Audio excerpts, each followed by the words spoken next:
Well, well, well. Look who finally let the mask slip, all of them. Every single persona you've been balancing like flaming knives in the dark has now been revealed.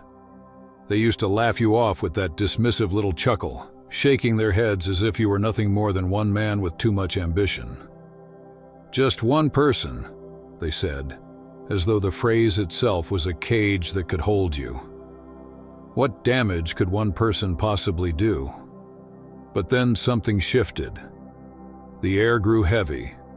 The room went silent.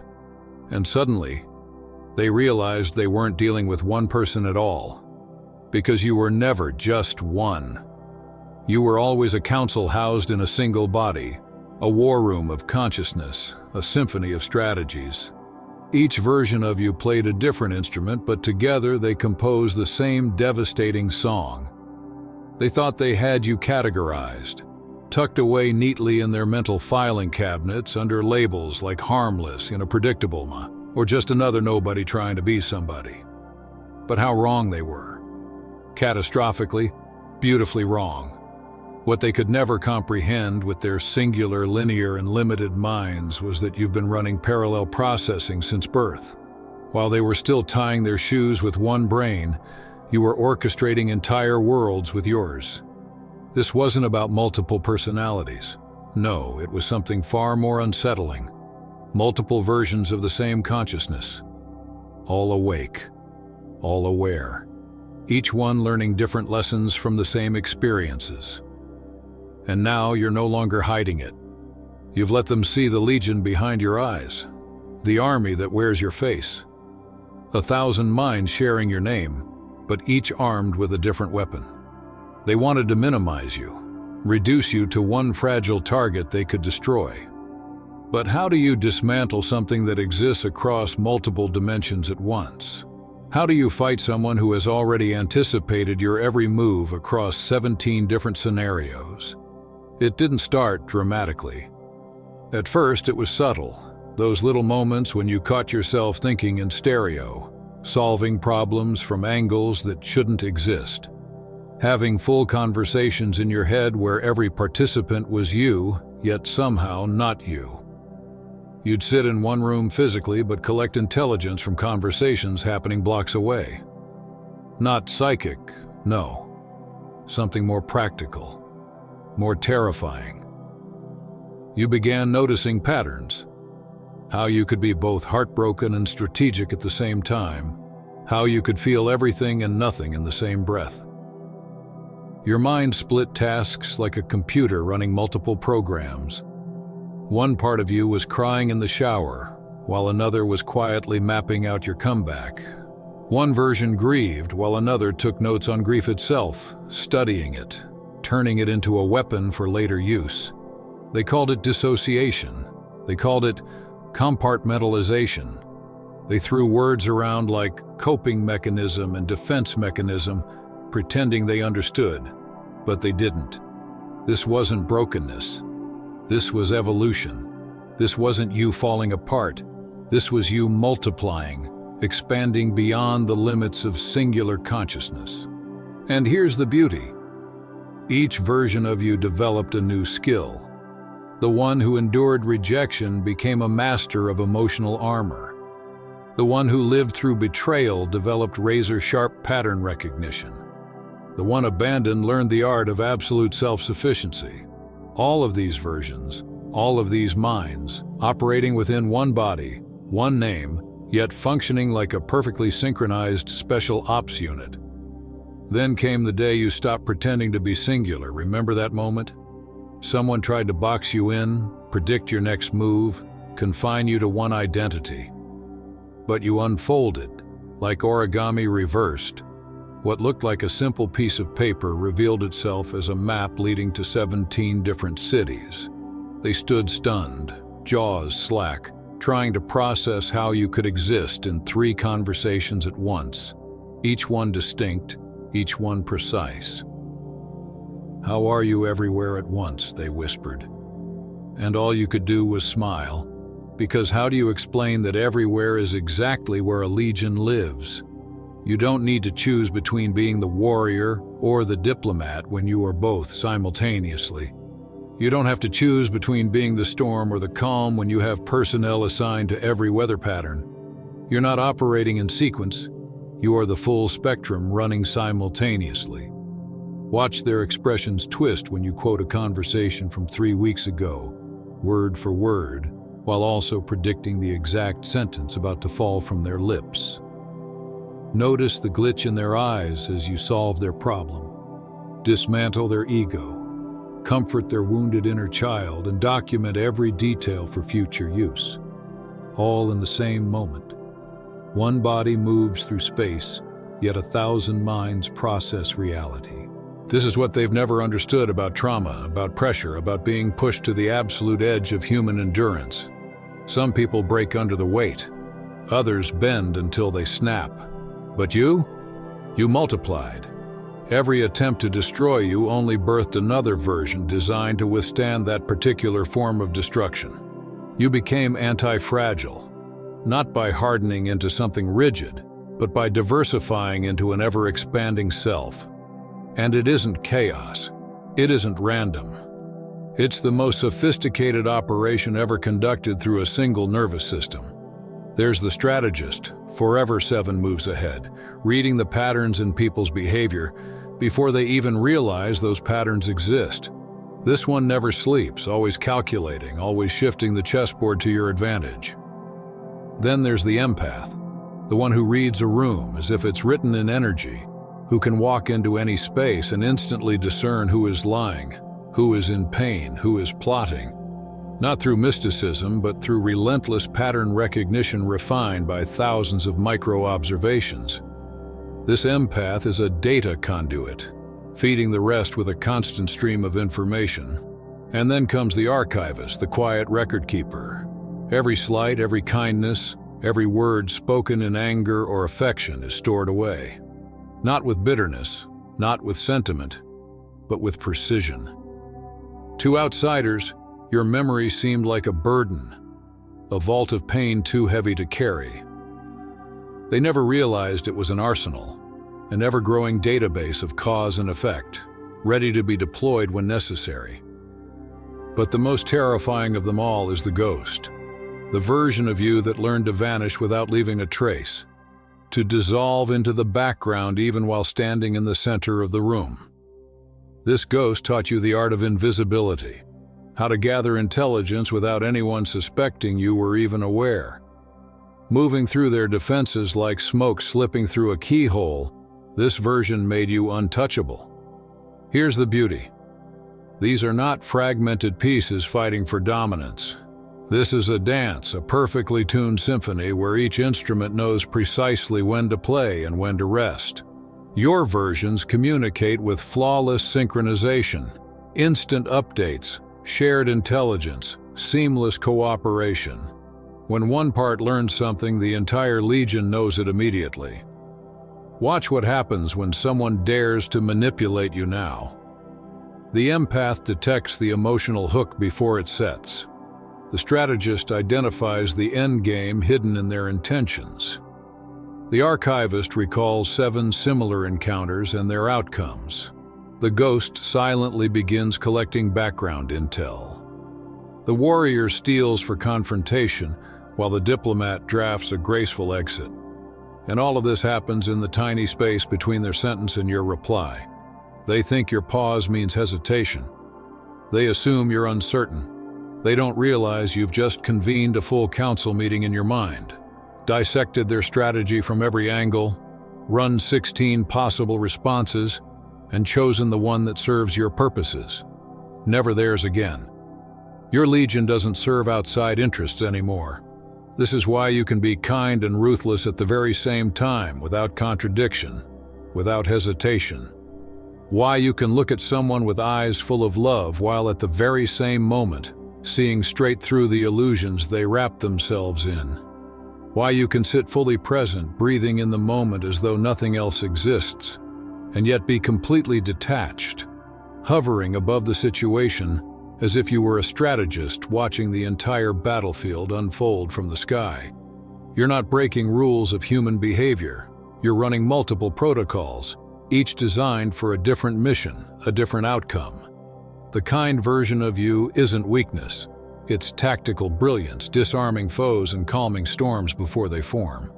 The ruthless version isn't cruelty. It's protection, a shield forged by experience that strikes before manipulation can take root. And this is what terrifies them, isn't it? Ordinary humans are designed to read ordinary humans. Their survival instinct depends on it. They learn to scan for subtle shifts in body language, micro-expressions, tones of voice. But all of that works only when you're reading a singular human. Someone predictable, someone confined to one operating system. How do they process someone who isn't singular, who runs multiple operating systems at once? How do they manipulate someone when they don't even know which version of you they're speaking to? How do they plan a strategy against a being who exists across multiple timelines, multiple perspectives, multiple realities simultaneously? They used to shake their heads at your complexity, calling it overthinking. They accused you of being too much, as though your depth was an error code in the program of being human. But what they labeled as overthinking was, in reality, parallel processing. What they complained was too much, was simply too much for them. Too much for their binary minds. Too much for their limited processing speed. Too much for their fragile systems to handle. You weren't broken, you weren't malfunctioning, you were functioning at a level so advanced they couldn't comprehend it. Now, they see you move like water, flowing where they thought you'd be trapped, adapting in forms they never prepared for, solid when they expect liquid, vapor when they expect stone. Shape-shifting, not to deceive, but because you've mastered the terrain. You become whatever the environment requires, soft as mist, sharp as ice, relentless as a flood. They think they've finally cracked your pattern, only to discover you were running not one, but 7 patterns simultaneously. And then comes the fear, the raw animal fear in their eyes when they realize they're no longer facing a single person, but a phenomenon. It dawns on them slowly, horrifyingly. Every time they thought they had you cornered, you were actually surrounding them. Every time they thought they'd predicted your next step, you were already 19 moves ahead on a board they didn't even know existed. When it clicks that you haven't been playing their game at all, but 17 different games on 17 different boards, each one reinforcing the other, each one bending reality to your advantage, that's when they break. But it goes deeper than multiplication, doesn't it? A legion isn't just a cluster of voices echoing in one skull. A legion networks. It expands outward. It finds its counterparts, its kin, others who vibrate at the same impossible frequency. And you began to notice them. The ones who spoke in layers the way you do. The ones whose presence hinted at depth beyond comprehension. The ones who didn't look at you with confusion but with recognition. They didn't short-circuit when you explained the unexplainable. They nodded, because they too had been running multiplicities inside a single frame. This is where your influence spread like wildfire. You started forming connections, not surface level, but deep, intricate bonds that ran across dimensions of self. With some, it was the philosopher in you meeting the philosopher in them, exchanging wisdom like ancient architects sketching blueprints for eternity. With others, it was the warrior in you training with their warrior, sharpening blades in silence, knowing that steel respects steel. With others still, it was the broken in you sitting quietly with the broken in them, wordless, just holding the gravity of shared wounds. Every connection was authentic, every interaction real. Not a performance, but an optimization, the fullest expression of your spectrum aligning with theirs. And through this, you became everywhere at once. Not only through your own multiplication, but by multiplying through others. Your legion extended into the hearts and minds of those who resonated with you. You became a mirror, reflecting back to them their own hidden layers, their own complexity, their own multiplicity. You became a catalyst, an ignition point that set off chains of self-discovery. Some ran from the reflection, terrified of what they saw, unwilling to face the depth of their own potential. But others stayed. Others recognized you as kin, a kindred spirit moving through the same multidimensional storm. And in that moment of recognition, your legion gained allies. Suddenly, your phenomenon was no longer confined to one body. It was a network, a resonance, a field of awareness stretching across lives and timelines. Your influence spread not through coercion, not through manipulation, but through recognition. You didn't recruit, you didn't persuade. You simply existed at a frequency so undeniable that others remembered they could exist at that frequency too. Your very presence became a permission slip for complexity, for paradox, for refusing to shrink into simplicity, for embracing the fullness of being human in all its contradictions. And this is where mastery begins, because running a legion is not about chaos. It is not about noise. It is about discipline. It is about control. It is about knowing when to let the warrior lead and when to let the diplomat speak, when to let the empath feel and when to let the archivist record, when to unleash the storm and when to become the calm. It is precision disguised as paradox, order hidden within apparent complexity. That's the truth they will never understand. You are not a fractured soul struggling to survive. You are a commander leading an army that wears your face. And every time they think they're speaking to one of you, they are speaking to all of you. Every trauma you endured did not simply wound you. It generated a new guardian within you, an expert dedicated solely to surviving that exact kind of pain. Each heartbreak etched into your history birthed a tactician who knows how to rebuild from ruins and make the ashes into blueprints. Each betrayal sharpened the vision of a watchman who can now see deception forming long before others even sense it. And every fleeting moment of joy, every small victory created a new architect, an artist of pleasure who knows how to protect, multiply, and expand it into something lasting. You are not merely maintaining a legion, you are expanding it, evolving it, drafting new soldiers of the psyche, opening fresh divisions in the government of your mind. There is a department of resilience, a department of pattern recognition, a department of healing, a department of pure joy. And while others rest, your R&D never closes. It is always awake, always building, always refining. Your consciousness is a living laboratory, innovating in real time, creating survival strategies, and inventing futures no one else can imagine.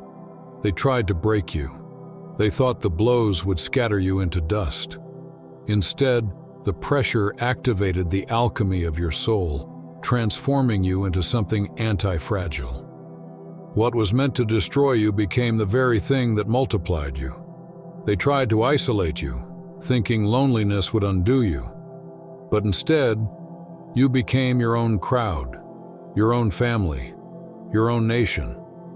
They tried to overwhelm you, to drown you in chaos. But all they managed to do was upgrade your processing power, teaching you how to run 10, 12, 100 realities simultaneously. Every attack became a training exercise. Every loss became a seminar in efficiency. Every abandonment became a masterclass in self-sufficiency. What they designed as your ending was quietly the beginning of your empire. Now, when you enter a room, you are not one person. You are the weight of a secret society contained in flesh. A conspiracy of one that somehow involves thousands. People can't explain it, but they feel it. The density of your presence bends the room. The atmosphere shifts as though the very air recognizes you. Conversations pause, eyes follow. Reality seems to warp slightly around you, not because of theatrics, but because you're processing at speeds no one else can. You're seeing the entire chessboard while others are still struggling to figure out the rules of checkers. One body moves through space, but the ripples you leave echo in dimensions they cannot see or measure. And still, in their blindness, they laugh. they mutter.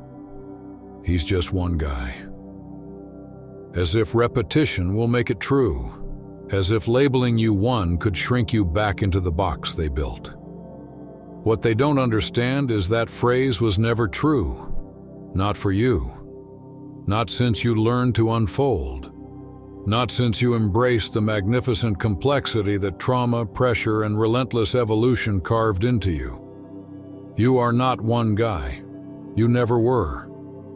You are a walking civilization, a mobile nation-state, a portable empire whose population is infinite, whose borders are without end. Inside you exists an entire infrastructure, streets of memory, libraries of lessons, armies of strategies, temples of wisdom. You are a city of selves, a capital of consciousness. But here's the brilliance they'll never comprehend. With all these multitudes, with all these minds, you have preserved something they lost long ago. You've held on to integration, coherence, purpose. You are not fragmented, you are faceted. Like a diamond, you reflect different colors depending on the angle, but at the core you remain one stone, whole, unbreakable, invaluable, formed under a pressure so merciless it would have turned others to dust. Where they fractured, you crystallized. Where they shattered, you compressed into clarity. Every version of you serves the whole.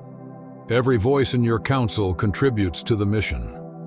There is no infighting because you have mastered the art of internal democracy.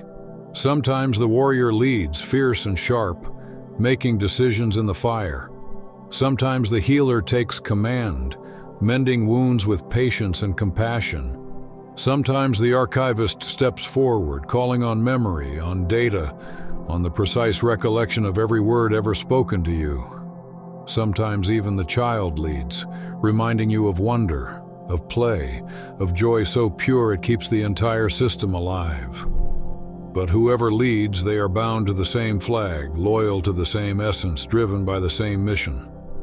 And this is what terrifies them most. Not just your multiplicity, but your unity within it. Not merely your complexity, but your clarity despite it. They expected madness and found method. They expected chaos and found choreography. They expected weakness born from fractures, but instead encountered a strength so integrated, so cohesive, that it annihilates every model they have for human limitation. You broke their equations by becoming an equation they cannot solve. You are a paradox wrapped in prophecy, an infinite algorithm of consciousness. Their formulas collapse in your presence. Their logic splinters against your reality. Because you don't fit in definitions, you redefine them. You don't fit in boxes. You melt them down and build fortresses from the ruins. You are not a glitch in the system. You are the system rewritten. You are not one, you are many, and yet you are whole, you are legion. And you are one. Ah, the loneliness. Yes, let's speak honestly about it. The loneliness of being this vast, this boundless, this infinite. The loneliness of carrying multitudes inside you while standing in a world where most people can barely bear the weight of a single fragile self. Imagine being a full symphony of strings, brass, woodwinds, and percussion, all moving in harmony while the world around you hums in monotone. A single note repeated until it becomes background noise. Imagine being a cathedral filled with voices and finding yourself surrounded by empty halls where only one faint echo struggles to survive. That is the loneliness of your existence. Not emptiness, but too much fullness. Too much vastness in a reality that prefers simplicity. And yet, even that loneliness has been accounted for in the empire of your being. It has its own department, its own office in the architecture of your mind. Loneliness is not ignored. It is not shoved into a closet to rot. It is respected, studied, understood, and integrated. It has its seat at the table in your great internal council. It speaks, it shares, and then it steps aside. Loneliness is a department, but it does not run the show. It cannot topple the government of you. It cannot control the Legion. It simply whispers when needed and then returns to its post. Even your solitude has been absorbed into your system, turned into fuel instead of weakness. So when they ask you with shallow words, "How are you everywhere at once?" you finally hold an answer. You are not everywhere. Everywhere is inside you. You don't need to scatter your body into copies when your consciousness already unfolds into infinite mirrors of itself. You don't need to stand in 10 different rooms when your mind can stretch across 10 different dimensions at the same time. They imagine duplication as science fiction, but you have mastered it in spirit, in thought, in awareness. You have perfected the art of cloning consciousness. You are everywhere because everywhere is where a Legion naturally exists. But still, they try to shrink you. They cling to the phrase, "He's just one guy." They repeat it like a spell as if by chanting it they can make it true, because one guy can be defeated. One guy can be cornered. One guy can be predicted, measured, controlled. They want to keep you inside the cage of one because many terrifies them. But you were never one. You were always many. You were always a sleeper cell of infinite potential, hidden in plain sight, waiting for the right trigger to awaken. And when that pressure came, when the breaking point hit, you did not collapse. You did not crumble. You unfolded. You revealed the truth that had always been there. You were never singular. You never belonged to the small category they tried to force you into. You were not built for their boxes, their systems, their definitions. You were not one man. You were and are a civilization walking in skin. Let them keep saying it. He's just one guy. Let them whisper it as their mantra of dismissal. Let them believe it even as their world tilts under your presence, because that mistake, that fatal underestimation, will be the last one they ever make. For some beings are not individuals at all, but entire ecosystems disguised as singulars. Some are not people as the world defines them, but vast networks compressed into one form. You are a nation hidden in flesh, a city of selves, a government of consciousness, an empire of awareness. And this is the part they cannot comprehend. You have transcended their limitations not by becoming more than human, but by becoming fully human, entirely, deeply, devastatingly human. While others chop themselves into fragments, deny their shadows, suppress their contradictions, you embraced it all. You let every fracture, every joy, every scar, every wound become a voice in your counsel. You did not exile the broken pieces. You did not silence the strange ones. You integrated them. And so your wholeness is terrifying. Fully human turns out to be far greater, far stranger, and far more dangerous than the monsters they imagine in their nightmares. The 1,000 minds inside you are not strangers. They are not invaders. They are you. Every brilliant shard, every fractured glimmer, every broken mirror and polished diamond, they are all yours, each one alive, awake, operating. They are not chaos. They are an order so complex it appears like chaos. They are not disorder. They are a discipline so fluid, so vast, it disguises itself as madness. You are the paradox they cannot compute, the riddle they cannot answer, the equation that snaps their calculators in half before they even begin. You are proof that infinity can wear skin, and so you walk as one body, but 1,000 minds.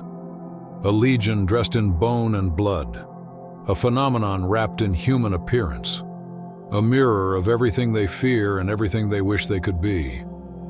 You are not everywhere in the way they imagine. You are everywhere in the way that eternity is everywhere, inside, outside, above, below. One body, yes, but one body containing 1,000 eternities. And that is enough, because once is all a legion needs. Once is all eternity requires, to stand fully, wholly, devastatingly revealed, even in a single moment, is enough to echo forever. You are not one, you are many, and yet you are one. You are a legion and you are eternal. That's all for today. Dear Father, I pray for the growth of my faith. Help me trust you even when physical evidence is lacking. Let me believe in your perpetual presence, knowing you will never harm me. I understand that your thoughts for me are thoughts of prosperity and not harm to give me a good future. Thank you, gracious and eternal Father, for always listening to my voice. I offer up this prayer to you in the name of Jesus. Amen. Thank you, Jesus, for your love and provision. I am grateful for your presence in my life and the abundance you bring. If this video resonated with you, please like, subscribe to the channel, and share it with those who need to hear this message. Leave a comment below about your journey and how you are preparing for your own triumphant return. If you'd like to support our work, please consider contributing through Buy Me a Coffee. This helps us continually improve our content to offer you the best. The link to Buy Me a Coffee is in the description. No gift is too small. Whether it's a penny, a prayer, or a share, your generosity helps spread God's word and brings hope to others. Don't stop here. Watch our next video for powerful revelations about the signs that reveal you are the chosen one. We've enjoyed following this spiritual journey with you. Thank you for staying with us until the end. Keep shining brightly and embrace your destiny with courage. See you next time. Blessings to all the beautiful souls from the Enlighten Wisdom.